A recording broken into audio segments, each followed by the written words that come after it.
Welcome to the Medical Support to Irregular Warfare podcast, an initiative to discuss and educate the evolution of medical support in peace, security, and conflict in uncommon environments. Points, perspectives, and opinions voiced here are solely those of the contributors and do not represent any formal association or government entity.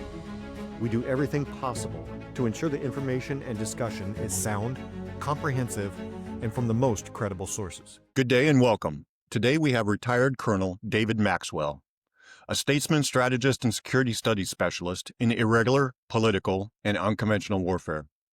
Colonel Maxwell has served as a commander during the GWOT. He has taught at the National War College, Georgetown University, and additionally was the Associate Director of Security Studies Program at Georgetown. Dave is presently the Vice President for the Center for Asia-Pacific Strategy and is well recognized for his work and focus on the Korean Peninsula, and is also a fellow at the Global Peace Foundation.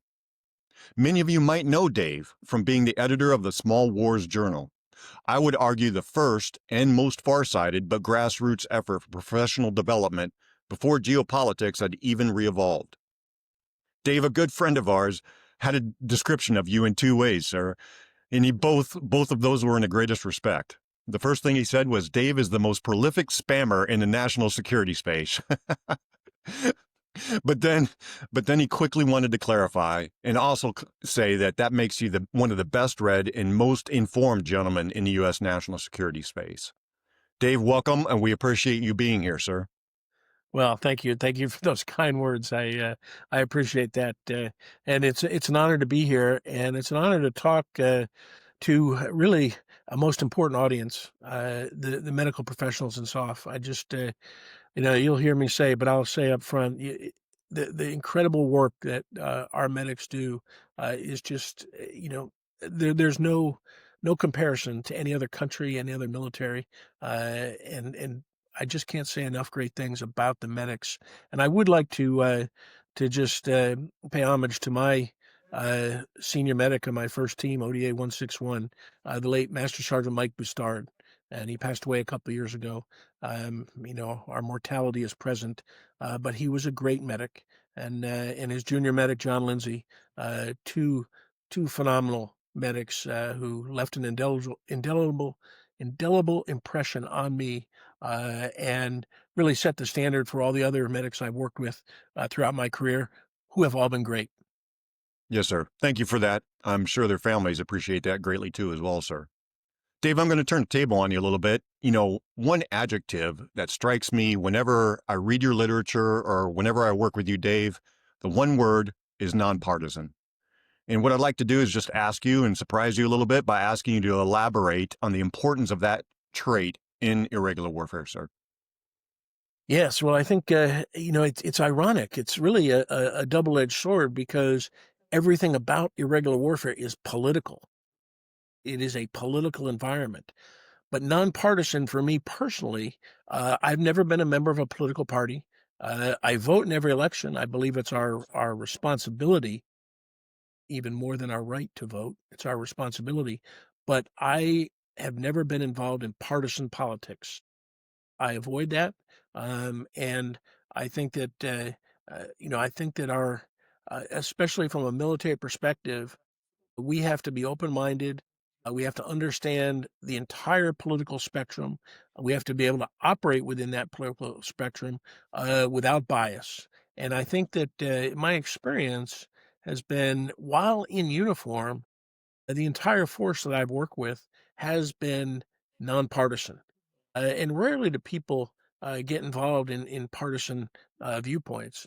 Since I've been retired in the current political situation, there is a lot of partisanship. But I think it's really important that we as military professionals in serving our nation, that we are nonpartisan, because we've got to work for presidents of both parties, of Congress when there's majorities of different parties, and that's the nature of our system. And it's important for us to remain above the fray, not get involved in the partisan aspects, and focus on how we can support our national security, which is in essence what we do in uniform. Great. I appreciate that, sir.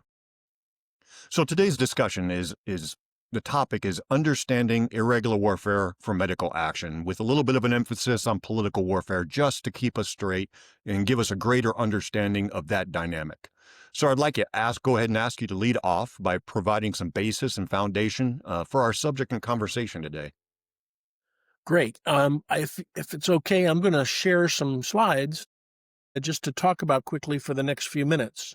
And I will talk about modern unconventional warfare as well as countering unconventional warfare. But irregular warfare, political warfare, and these are all terms that really fit into what we call today the gray zone. And in the larger picture, that is strategic competition. But the essence of all of this is that we have to learn to lead with influence. And, we're very good at kinetic operations, but we've got to learn to lead with influence, especially in an irregular warfare environment, because we are competing for the minds and wills of populations, of indigenous populations. And, of course, kinetic capabilities are important, but influence is really key. Now, of course, in America, we don't really care much about irregular warfare or unconventional warfare or political warfare. And I don't apologize to Trotsky, who said, you may not be interested in war, but war is interested in you. Well, we may not be interested in irregular warfare, but it's being practiced around the world by people who are really interested in it. When you look at China, Russia, Iran, North Korea, they are all practicing forms of irregular political and unconventional warfare with their own unique characteristics. Now, this is my bottom line message, is that modern unconventional warfare, the gray zone, strategic competition, and support to large-scale combat operations all require influence, and they require the ability, particularly for special operations forces, civil affairs, PSYOP, special forces, SEALs, MARSOC, AFSOC, all of our forces to be able to lead with influence. And of course, in the joint force, we focus now on all domain operations: air, land, maritime, cyberspace, space, and the electromagnetic spectrum. But there is one domain that the joint force does not list specifically, and that's the human domain. And I would argue that it is the human domain where special operations really excel. And in particular, our medical professionals engage directly with people and are a critical capability and asset in the human domain. Now, I'm a special forces officer. I adhere to our motto, but I like to describe our motto a little bit differently: free the oppressed, but to help the oppressed free themselves. And that's really how we have to approach things, and especially when we work through, with, and by, with, and through. That's really the fundamental operational concept for special operations and special forces. Now, I believe there are two soft trinities. I like threes, just like our Constitution, and we have life, liberty, and the pursuit of happiness. Well, our major operational focus in SOF is irregular warfare, unconventional warfare, and support to political warfare. That's the first trinity. The comparative advantage of SOF is the ability to influence, the ability to influence governance, and of course, support to indigenous forces and populations. And this is really what the bulk of special operations forces do, particularly Army Special Operations Forces, although the public focus is often on counterterrorism. And of course, we focused on counterterrorism for the last 2 decades. And I say that while we focus on these two soft trinities, we must maintain the exquisite capabilities for what is a no-fail mission, counterterrorism and counterproliferation. The national mission force must be sustained. And of course, everything I talk about in this presentation in irregular warfare does apply to our national mission force and the medics and medical professionals within that force. Now, these are the two definitions of irregular warfare. There's the joint definition and the Army definition. And, for some reason, the Department of War or Defense has not forced a single definition. And I think that's because irregular warfare itself is very controversial. It's very difficult to understand. And so the joint force has one definition and the Army has the other. And I think, though, that if you look at these two, they're very similar. And when you look at both of them together, they really encompass a broad range of activities and capabilities and threats and operational concepts that really describe the very complex nature of irregular warfare. Now, in 2017, Congress, in their National Defense Authorization Act, they described irregular warfare. It's not a doctrinal definition, but I really like this description because I think it really helps us to understand, that irregular warfare conducted by U.S. forces is in support of U.S. policy and military objective by, with, and through regular forces, irregular forces, and groups, and individuals. And it's part of competition, strategic competition between state and non-state actors, and it's short of traditional armed conflict. And so I like that as what I would call the layman's definition, and how we should describe irregular warfare in the general public, and that would be my recommendation. However, we should not get too wrapped around the axle on definitions, because definitions can be too narrow and force us to limit our thinking. So I like the broad definitions and even multiple definitions, but some people really are searching for the holy grail of what is the single definition, and the fact is there just is not one. Now, unconventional warfare is different. In 2009, we established a working group to come up with the modern definition of unconventional warfare. And the strategic aspect of unconventional warfare are those activities to enable a resistance movement or an insurgency, and with the objective to coerce, disrupt, or overthrow a government or occupying power. Now, that is a national level decision, a strategic decision. It is not something that a Special Forces A team decides to do, or a battalion, or a group, or a JSOTF, or even Special Forces Command, even USASOC, even SOCOM. That's a decision at the national level that we're gonna either coerce, disrupt, or overthrow a government or an occupying power. But the tactical application, this is where Special Forces and what some people, General Mulholland is fond of saying, the CIA and Special Forces is shared battle space. And the tactical application is working through or with an underground, an auxiliary, and a guerrilla force in a denied area. Now, some people will say that's very narrow and limiting. Some people will say that is the World War II and the Jedburghs. But when you really break it down, all unconventional warfare has an underground or some form of it. It all has an auxiliary force. It may or may not have a guerrilla force, which is why we asked Congress to change the wording from and to or a guerrilla force, because really the heart of unconventional warfare is conducted by the underground that establishes the shadow government, that does subversion and sabotage, that collects intelligence and works among the auxiliary. That happens in all scenarios of unconventional warfare, even though they might not use those terms themselves. But this provides a framework for understanding, but it is not meant to limit our operations in an unconventional warfare mission and environment. Now, political warfare was really coined by George Kennan, who wrote the famous Foreign Affairs article as X about the Soviet Union. And he described this in 1948.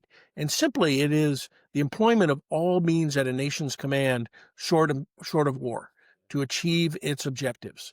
And that's really the essence of it. And this was really employed throughout the entire Cold War, and it is really responsible for winning the Cold War. We're talking about overt and covert operations. We're talking about political alliances that we have today, economic measures. I mean, the tariffs that we're employing today are part of political warfare. Of course, white or overt propaganda, covert actions, clandestine support to friendly foreign elements, black psychological warfare, and of course, encouragement of underground resistance in hostile areas. This is what went on during the Cold War, and it describes it very well. Paradoxically, this is what our adversaries are doing today. They are really executing political warfare described by the Russians as a new generation or nonlinear warfare, by the Chinese as unrestricted warfare, or the three warfares of psychological warfare, legal warfare, and media or public opinion warfare.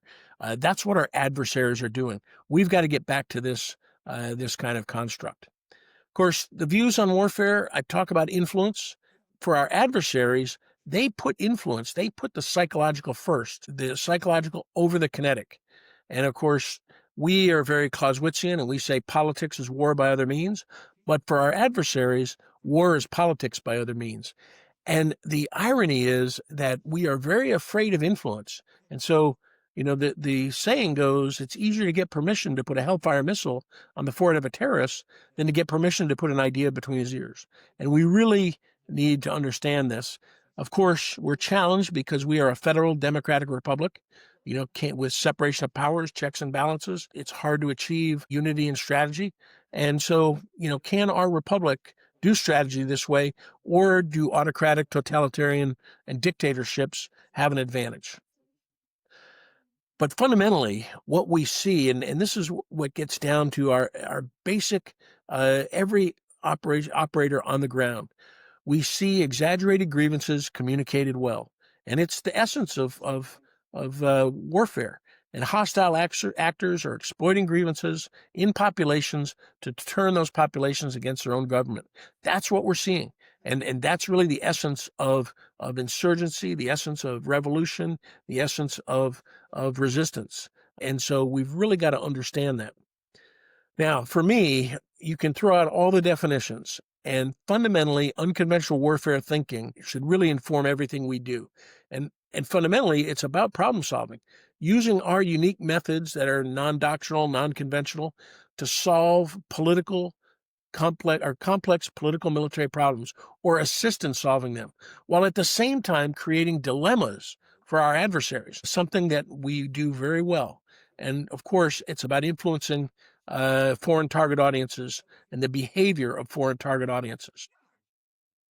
These are my 8 points of irregular warfare, and I'd just like to touch on a couple. Most important is assessment. We must conduct continuous assessments of the operational area, of the population in the operational area, of the military forces to gain understanding at all levels. And we must understand the indigenous way of war and adapt to it, and not force the U.S. way of war on indigenous forces, especially if it's counter to their history, customs, traditions, and ability. We cannot create indigenous forces in our image. And so it's really important that we understand that. Of course, the 3 P's of presence, patience, and persistence, we've got to be present and engaged. We have to be patient because these operations take a long time, and we have to be persistent because, frankly, we don't always get it right the first time. And, we're not perfect. And so our planning has to be continuous based on our assessments, and we've got to be persistent until we get it right.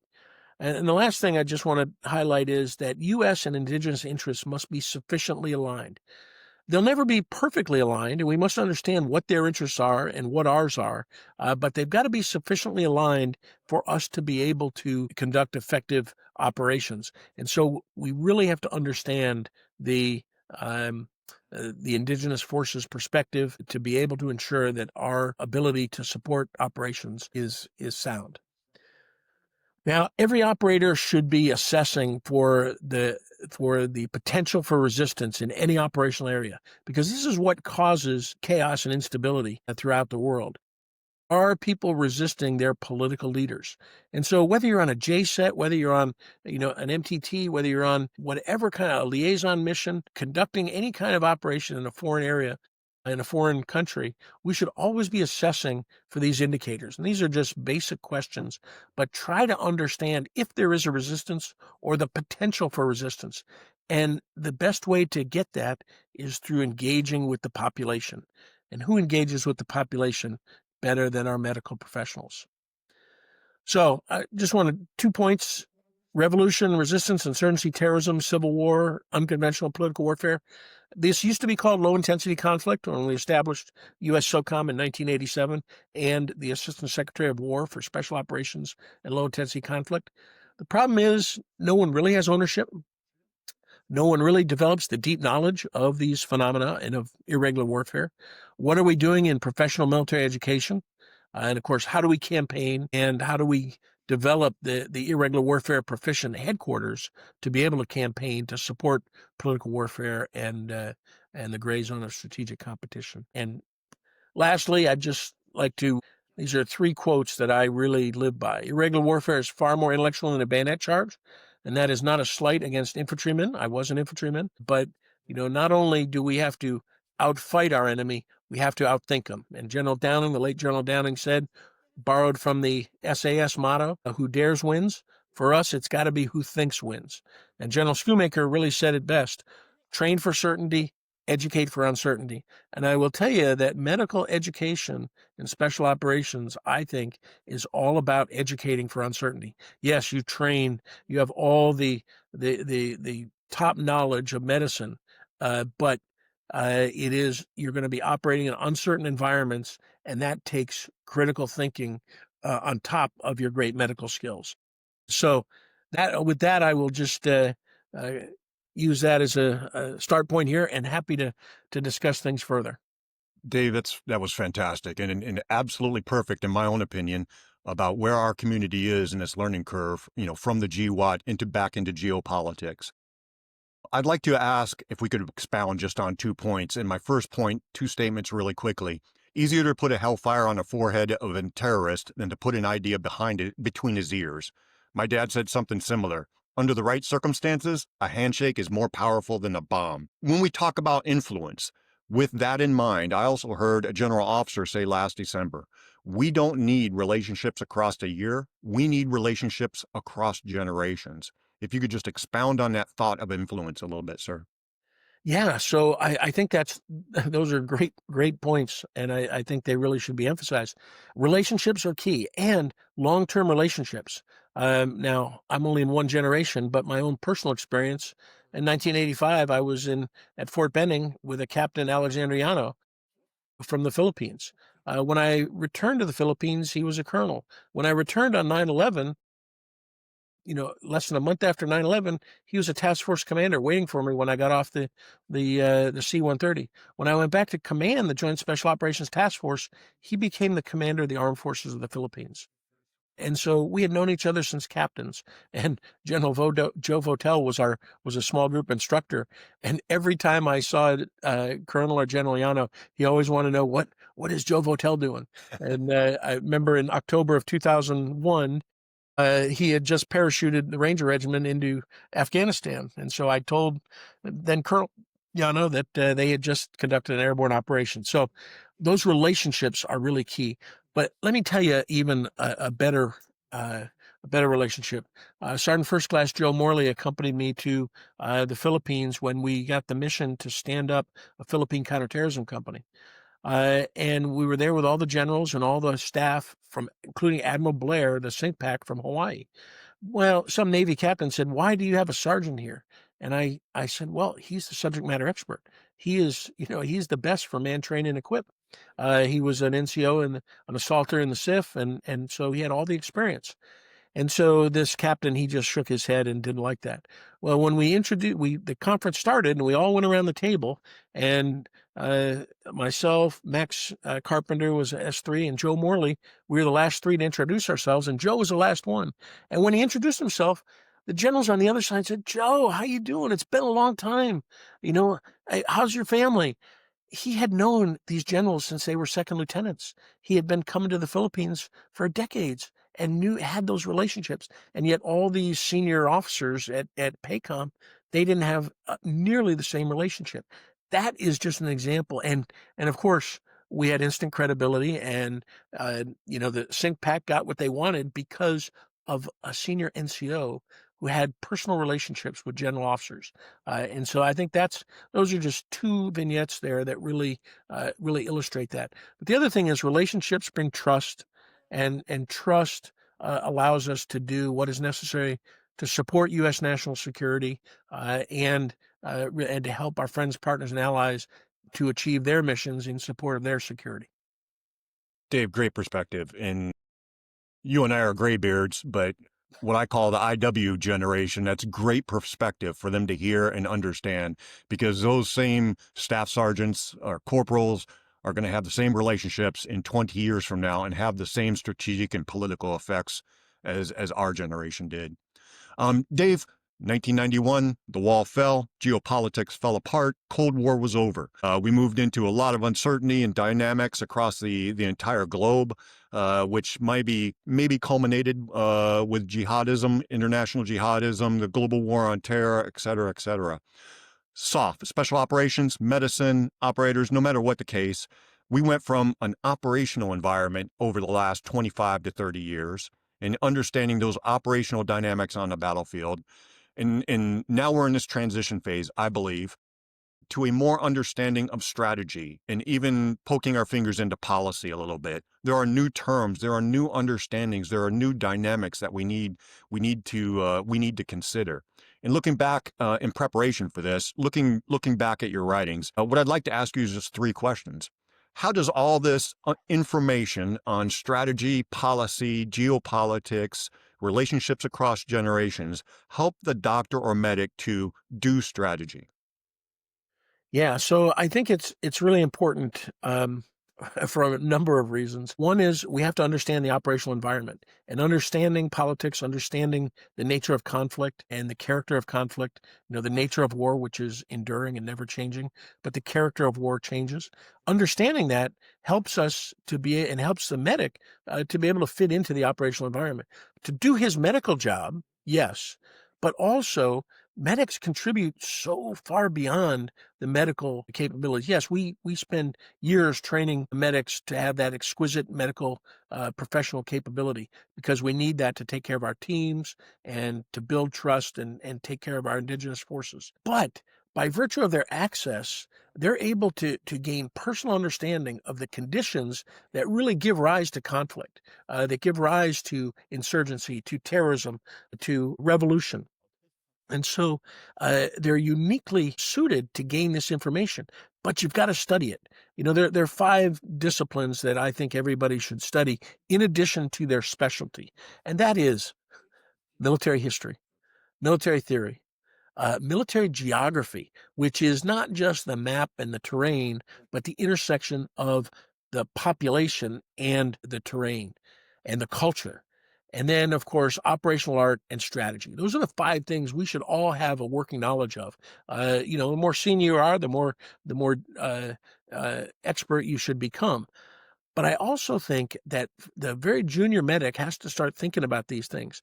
My command sergeant major, one of my many great command sergeant majors, was Dick Hyde, battalion sergeant major of 1-1 in Okinawa. He was a medic, but as a sergeant major, he wasn't doing medic work. He was doing sergeant major work. He was my strategic advisor, and he had insights from his decades of experience that were built on not only his ability to practice medicine, to lead soldiers, but also a deep understanding of populations, of what causes insurgency, what causes terrorism. And so I say this to the junior medics out there: you have to continue your education in the political military area while you're sustaining your medical expertise, because you're going to grow out of being a medic on an A team and you're going to move into senior leadership positions. And just because you're a medic doesn't disqualify you from being in those senior leadership positions. And many great senior leaders were medics first. And so that's why I think it's really important to practice your medicine, but also study the human dimension of war. Great. Thank you very much, sir. Going back to your points of study, you said operational art, and that was kind of really dovetailed into my next question. There's new operational terms, new considerations, and one of those is campaigning. And using the term campaigning, I would say was just coming about in the last 3 to 5 years, but it's far more than just a star on a ribbon. How does the medical community understand campaigning better in order to support the force? That's great. Well, campaigning is at once very hard and very simple. Clausewitz said, in war, everything is simple, but even the simplest thing is hard. Campaigning is really merely taking the strategic end state, what we're being directed to do, and connect it to tactical operations. So campaigning is the orchestration of tactics, of battles and engagements, of operations to achieve strategic objectives. And so that campaign is ongoing. Sometimes it's unfortunately timeless, but it's extended over time, and it's based on the ability to assess the situation, to understand what is going on, to recognize the changes, and to develop new plans and new operational concepts, all the while supporting what the major strategic objectives are. And even in good campaigning, with sound assessments coming up from the tactical level, you can influence the strategy, because if there is a mismatch between the facts on the ground and the strategic end state we desire, something's got to change. And if you can't change the facts on the ground, you've got to change the strategy. And that can be derived from the information and the understanding that is gained by our operators on the ground. And again, our medics are in a really unique place to be able to gain that situational understanding and transmit it up the chain of command to inform our campaigners, campaign planners, and our strategists and our policymakers. Fantastic, sir. Thank you for that perspective. Arguably, we took a little bit of an American view today. And with that, in two questions, because we definitely want this to be an international audience, especially with our partners and allies. As a longtime Special Forces officer yourself, sir, and as a security studies specialist, what would you convey, number one, what would you convey to our allies and partners at this time? And then in addition to that, what advice would you give to Americans in that perspective? Well, we're all in this together, and I think, in today's world, I said I'm nonpartisan, but I do have this saying that I believe in: America first, allies always. And, we're always going to have America first. I don't think that's new, but we always need our allies, and we should never neglect them. And so I think to our allies, one, our allies can never be Americans, and we can never be our allies, but we can share information, and we can learn from each other. And for many of our allies, we want to help them to be self-sufficient. We certainly don't. And one of the key things about American special operations is we have to keep in mind that we must work ourselves out of a job. We want our friends, partners, and allies to be self-sufficient and not create dependencies on us. And so for our allies, yeah, build your capabilities, develop your capabilities. And for Americans, let's help them do that. And of course, the other thing is that by doing so, that enhances that that nation's legitimacy and shows that they are not dependent on the United States. And that helps them to be able to counter internal unrest, internal chaos, internal resistance, internal insurgency that might be threatening their country. The more legitimate they are, the more capable their military force is, the more politically in tune they are, the more likely they're going to have a stable environment, and which helps us work ourselves out of a job. Fantastic, sir. Dave, in your specialty and in your expertise and experience, medicine's an imperfect art. You don't always have the answers. And it's sometimes very humbling to have to accept that. But in your specialty in security studies or strategy, can you just educate us on one difficult question that has not yet been answered or solved on irregular warfare? Who's in charge? Who's got ownership? Who is in the United States, who is the champion of irregular warfare?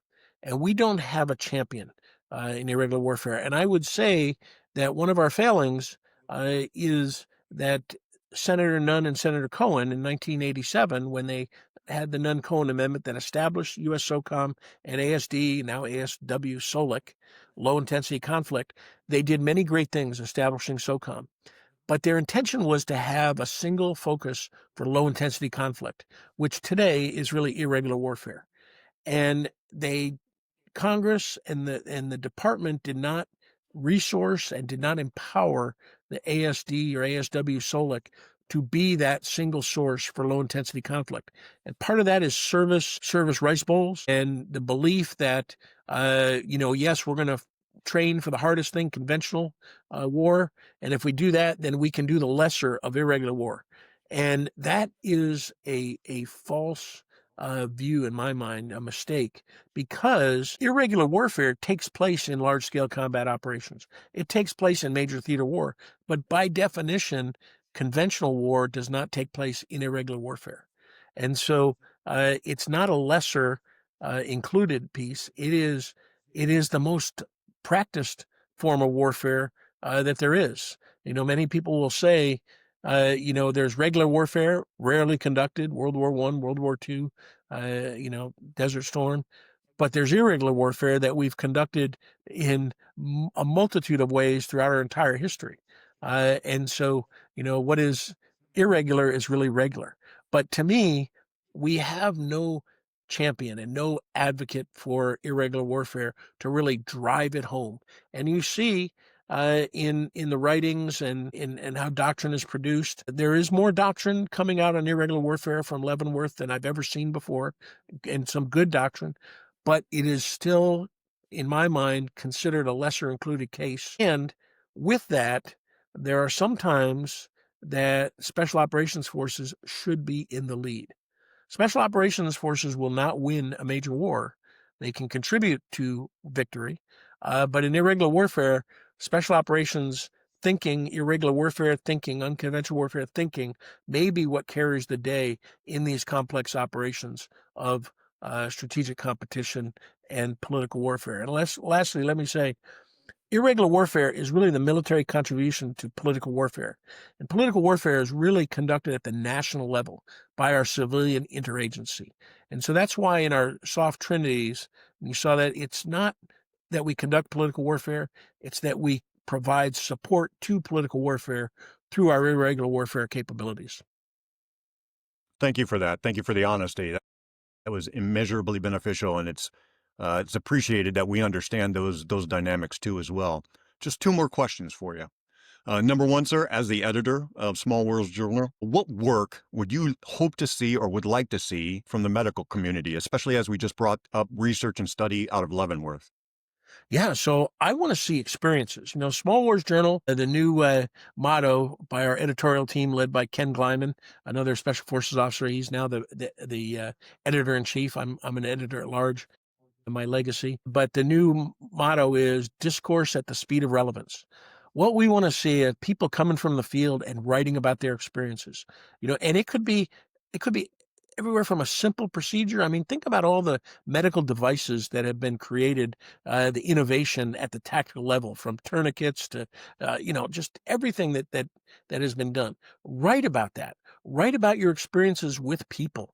Write about relationships, and share the knowledge. Small Wars Journal, we value all we value is authentic voices. You don't have to be a general. You don't have to be an ambassador. You don't have to be a colonel. An authentic voice. Somebody's got something to say, and we want to give the platform to express that. And so we would like to have operators and people from all levels write about their experiences and give their advice. What are their recommendations? What is the so what? What is the call to action? And get it out there. And I will tell you that many people, the discourse, Small Wars Journal started in 2005, and I was a plank holder, proud to have been part of. And Dave DeLagey was the founder, a Marine, former Marine, and he led that for 20 or 15 years until he passed away in 2020. And so we're keeping his legacy alive.